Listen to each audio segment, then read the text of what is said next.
So question number 8, the exercise 1.1, in which he said that set A is given in which 5 elements are there, and set relation R, that is AB, such that mod of A minus B is even. And he said that you have to show that this is an equivalence relation.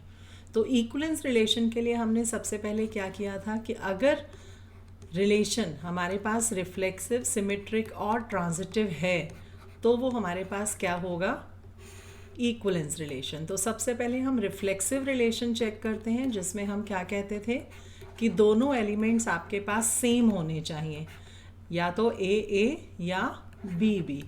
तो हमने यहाँ पर क्या कर दिया, B को ए से replace कर दिया. तो a minus a zero is even. Yes, condition is true. It is true. So the given relation is reflexive.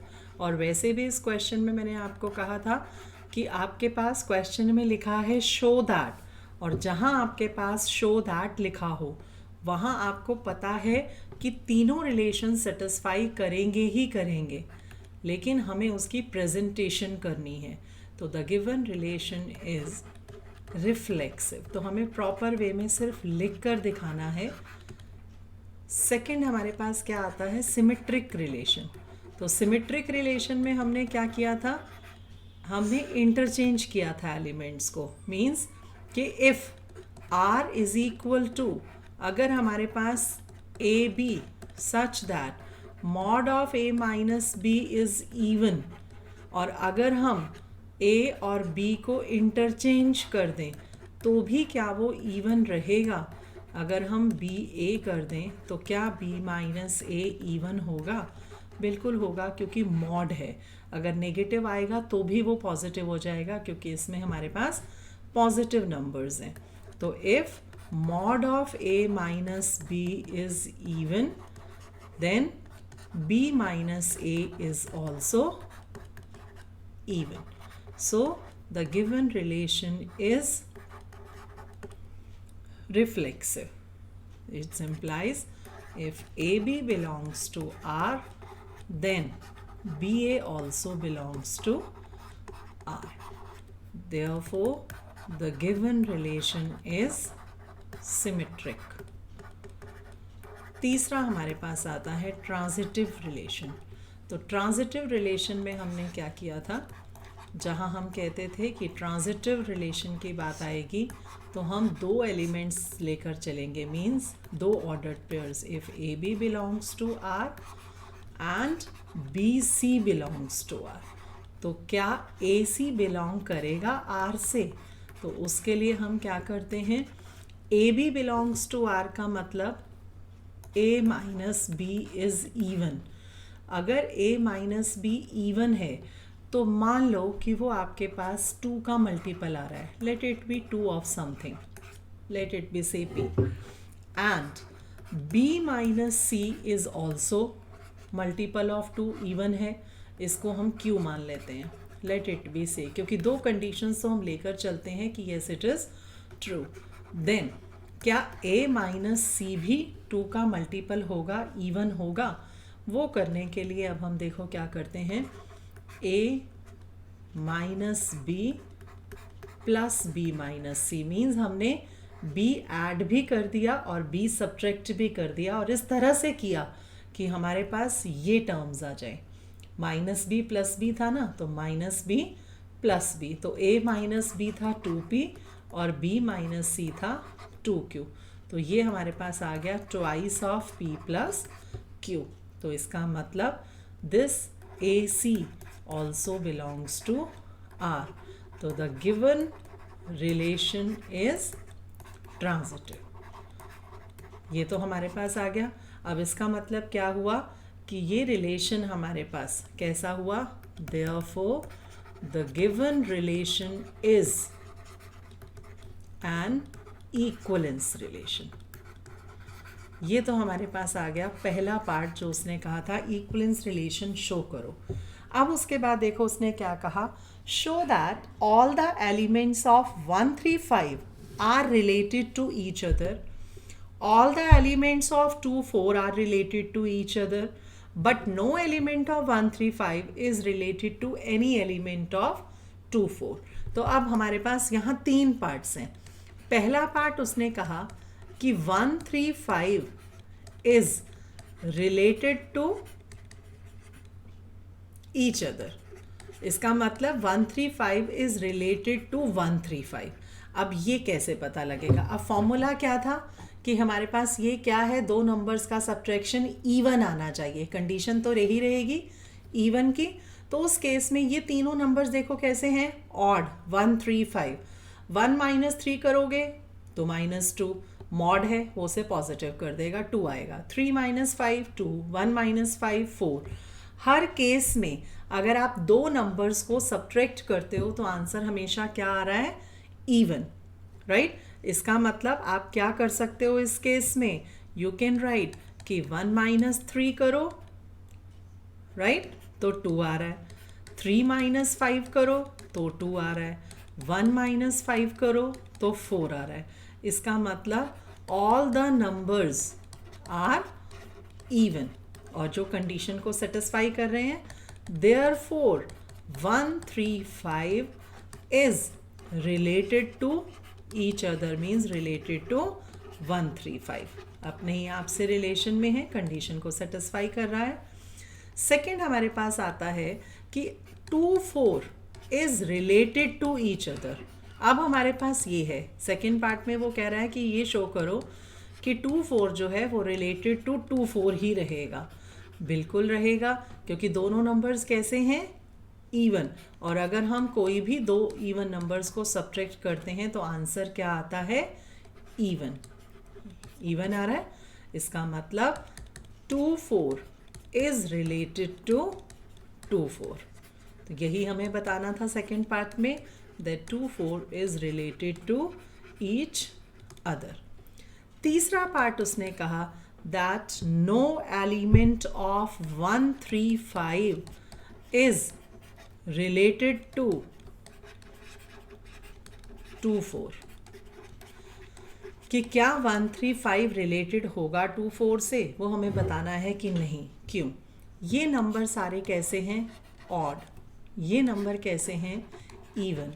अगर ऑड माइनस इवन करो या इवन माइनस ऑड करो तो आंसर हमेशा कैसा आएगा, ऑड.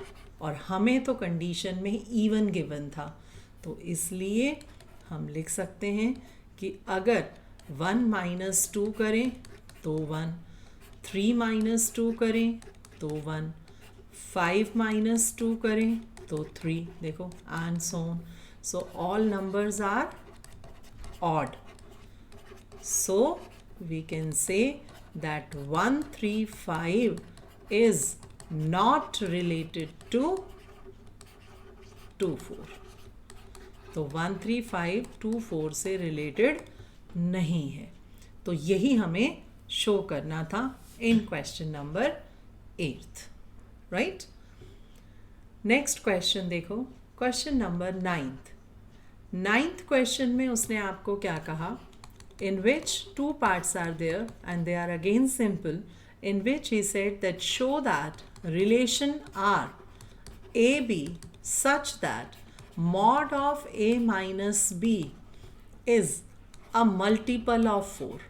हमें ये बताना है कि ये इक्वलेंस रिलेशन शो करना है, मल्टीपल ऑफ 4. अब कंडीशन क्या है हमारे पास कि mod of a minus b क्या है, 4 का मल्टीपल. अब इस केस में हम क्या करते हैं, सबसे पहला हमारे पास क्या आता है, रिफ्लेक्सिव रिलेशन. और रिफ्लेक्सिव रिलेशन में हम क्या करते थे, दोनों एलिमेंट्स को सेम करते थे. A such that mod of a minus a क्या आ गया, इवन, 0. इवन तो है ही सही, राइट. तो क्या ये मल्टीपल होगा 4 का, यस, क्योंकि मॉड ऑफ ए माइनस से 0 आ रहा है and 0 can be written as 0 into 4. So it is multiple of 4. तो अगर ये 4 का मल्टीपल है तो रिलेशन कैसा होगा, रिफ्लेक्सिव रिलेशन.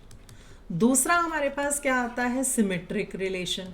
सिमेट्रिक रिलेशन में हमने क्या कहा था, ए बी और बी ए को interchange. If mod of a minus b is a multiple of 4, अगर ये मल्टीपल है 4 का, तो क्या b माइनस ए भी 4 का मल्टीपल होगा? Is a multiple of 4? Yes, बिल्कुल होगा, क्योंकि a माइनस बी अगर 4 का मल्टीपल है तो b माइनस ए भी 4 का मल्टीपल होगा। जैसे हम कहें कि अगर 1 माइनस 4 मल्टीपल है किसका? 4 का, इफ़, तो देन हम क्या कह सकते हैं कि 5 minus 1 is also a multiple of 4। Therefore the relation is symmetric relation. तीसरा हमारे पास आता है ट्रांजिटिव रिलेशन। और अगर हम ट्रांजिटिव रिलेशन की बात करें तो ट्रांजिटिव रिलेशन में हम 3 कंडीशंस लेकर चलते थे। If mod of a minus b is a multiple of 4, मान लो कि 4 का मल्टीपल है तो let it be 4 into p, and b minus c is also multiple of 4, तो इसे भी मान लो कि ये 4 का मल्टीपल है। तो क्या a माइनस सी 4 का मल्टीपल होगा? जैसे हमने लास्ट क्वेश्चन में किया था, माइनस बी प्लस बी, हम इसमें b को ऐड भी कर देंगे और सब्ट्रैक्ट भी कर देंगे। ये था 4p, ये था 4q, तो क्या आ गया? 4 times of p plus q। इसका मतलब it is a multiple of 4, तो ये भी 4 का मल्टीपल आ गया। तो इसका मतलब आपके पास the given relation is transitive. तो अगर ये तीनों रिलेशन हमारे पास सेटिस्फाई कर रहे हैं तो हम क्या लिखेंगे? The given relation is an equivalence relation. तो ये हमारे पास क्या आ जाएगा?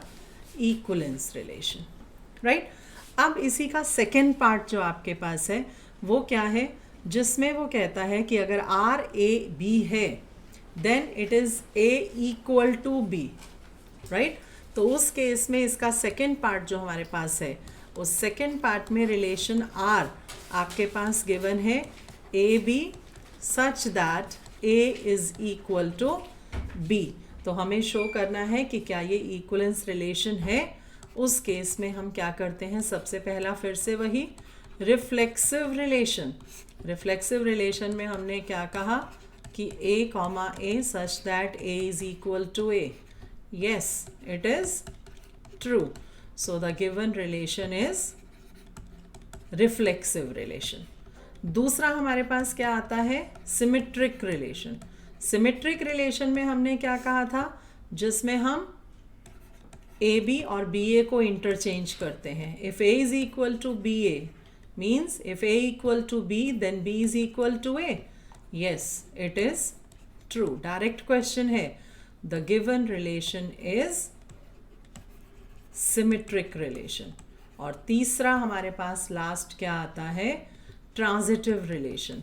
तो ट्रांजिटिव भी डायरेक्टली आपके पास हो रहा है, जिसमें हम क्या कहते हैं? 2 कंडीशंस लेकर चलते हैं। If a is equal to b and b equal to c then a is equal to c. yes, it is true, so the given relation is transitive relation. और अगर तीनों रिलेशन सेटिस्फाई हो जाएं तो हम क्या कहते हैं? The given relation is an equivalence relation. यही हमें शो करना था दोनों में। उसके बाद उसने लास्ट में क्या कहा? Find the set of all elements related to 1 in each case. अब दोनों केसेस में हमें बताना है कि रिलेटेड टू 1 क्या एलिमेंट हमारे पास आ रहा है, राइट। तो इसमें हमारे पास देखो, सबसे पहला पार्ट जो था उसमें आपके पास क्या था? एक सेट ए था जिसमें आपके पास 0 से कहाँ तक डिजिट्स थे? 12 तक डिजिट्स थे। और रिलेशन आर जो था वो क्या था आपके पास? That if we subtract 2 numbers then it is a multiple of 4। तो इस केस में हमारे पास 1 से रिलेटेड क्या आएगा? यहाँ पर अगर हम बात करें 1 से रिलेटेड की, तो यहाँ आपके पास रिलेशन जो हमारे पास गिवन था, जो इस कंडीशन को सेटिस्फाई करेगा कि इज़ अ मल्टीपल ऑफ 4, तो उस केस में हमारे पास जो रिलेशन 1 से रिलेटेड था वो हमारे पास क्या आ जाता है, दैट इज 1 एंड और कौन सा नंबर आएगा हमारे पास 5 और 9। क्यों? क्योंकि ऐसे कौन से दो डिजिट्स लें कि अगर हम उसमें से 1 सब्ट्रैक्ट करें तो वो मल्टीपल ऑफ 4 आना चाहिए। तो 0 से 12 के बीच में अगर हम देखें तो 1 minus 1 is 0. It can be written as 0 into 4. 1 minus 5, that is 4, multiple of 4, and 1 minus 9 is again minus 8, mod है तो वो 8 हो जाएगा, therefore it is also a multiple of 4. तो यहाँ हमारे पास जो 1 से रिलेटेड एलिमेंट्स हैं वो क्या है, 1, 5 और 9। जो सेकेंड पार्ट हमारे पास था जिसमें हम बात करते हैं क्या, a b था और a is equal to b था। इस केस में अगर हम बात करें तो उस केस में उसने क्या कहा कि रिलेटेड टू 1 अगर हमें एलिमेंट्स लिखने हैं तो हम क्या लिखेंगे, the set of elements related to 1 जो हमें निकालने हैं वो हमारे पास क्या आएंगे, 1, that is equal to only 1, क्योंकि a और b दोनों क्या हैं, इक्वल। यहाँ हमारे पास क्या थे, मल्टीपल ऑफ 4। तो हमने देखा कि कौन से दो एलिमेंट्स को हम सब्ट्रैक्ट करें कि वो 4 का मल्टीपल आए।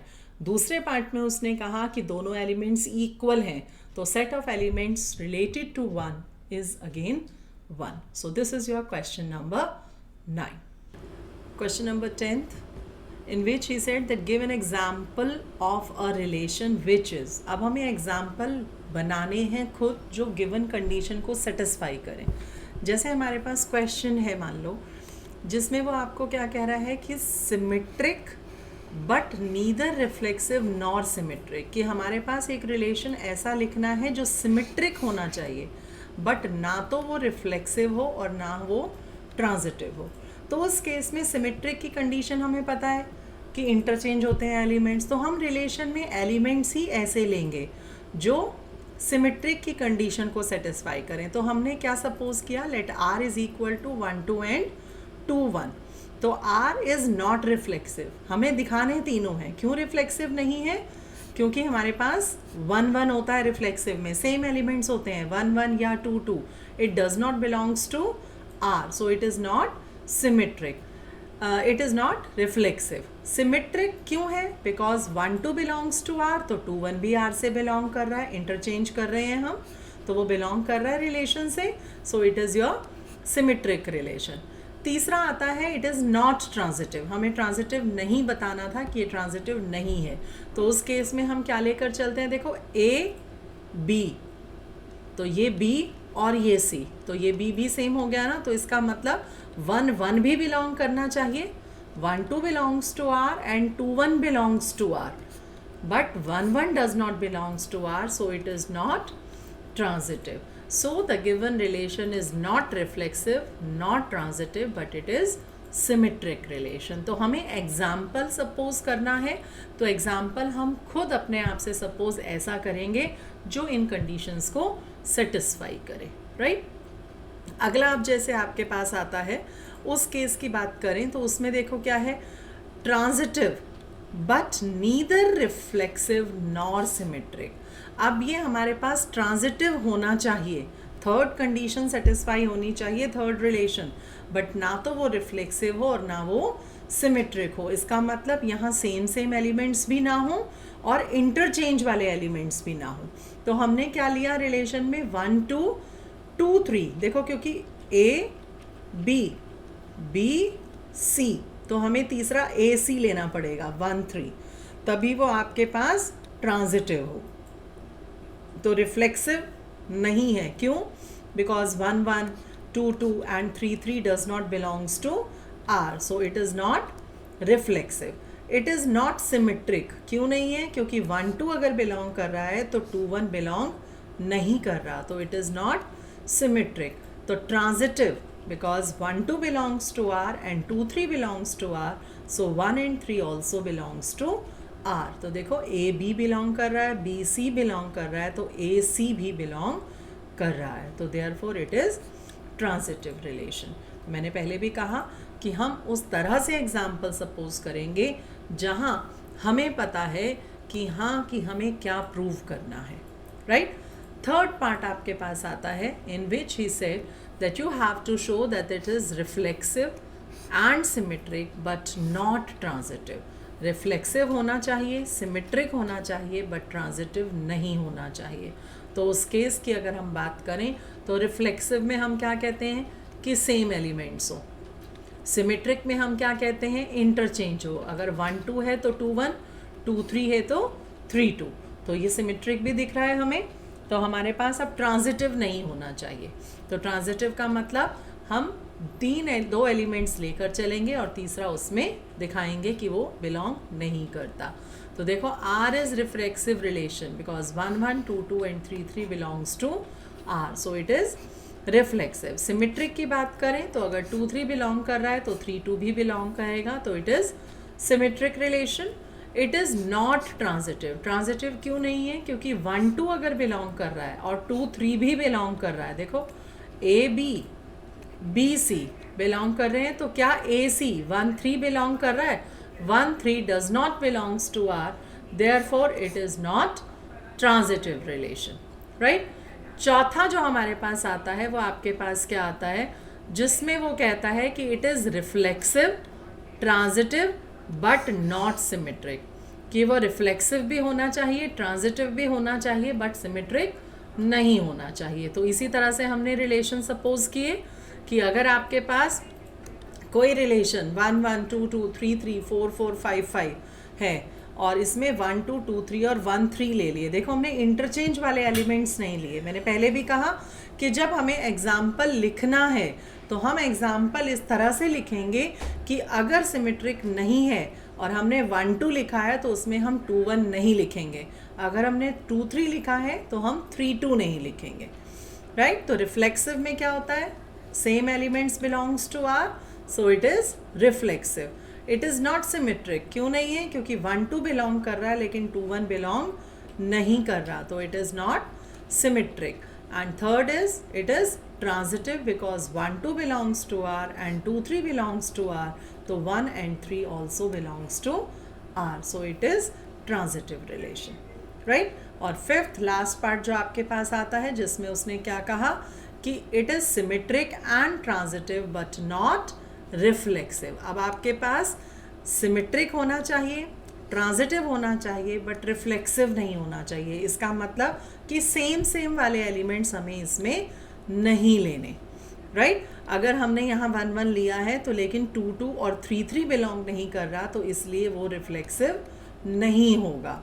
सिमेट्रिक में अगर 2 3 है तो 3 2 भी है, अगर 1 3 है तो 3 1 भी है, therefore it is symmetric relation. और ट्रांजिटिव की अगर हम बात करें तो ट्रांजिटिव में अगर 1 3 बिलोंग कर रहा है, 3 1 बिलोंग कर रहा है, तो 1 1 ऑल्सो बिलोंग्स टू आर। तो देखो हमने लिया ही इसीलिए ये 1 1 था कि 1 3 3 1। अगर हम ये एग्जाम्पल लेते तो हम ये ए ये बी ये बी ये सी, तो हम 2 2 लेते।